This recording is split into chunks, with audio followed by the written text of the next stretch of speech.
Yeah, the Hellbound days were actually great because for the first time, I got to really tour and I got to really go to all the shows. I mean, I'd been to all the shows, but I had been as someone who was out there trying to sweat and trying to hustle a dollar, and now I've got a product line that everywhere we went, we already had a dealer and we didn't have to try to sell it. So we're out at these shows all over the country, just having the time of our lives. Yeah, with Hellbound, we didn't have to try as hard as I had always done with American Made to try and make money. I mean, Hellbound had a following, and we had dealers that wanted our product, so basically whatever we could build was going to sell.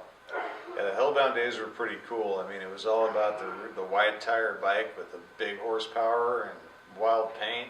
Those bikes weren't exactly my favorite. We were making a living.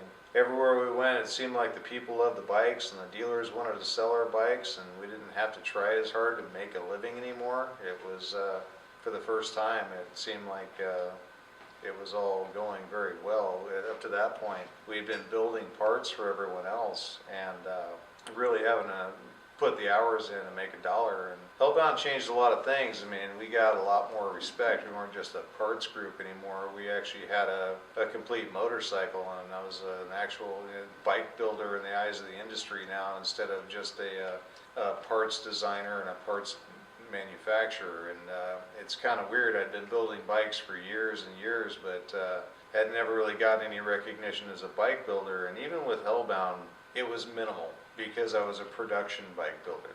I wasn't the one-off custom guy. Most of the one-off custom guys couldn't do half of what we could accomplish in our building. A bunch of people trying to take credit for things that I had already designed, and you know, the first few times I got really angry about it, but after that it became kind of comical, because every time I designed something I started mailing it to myself.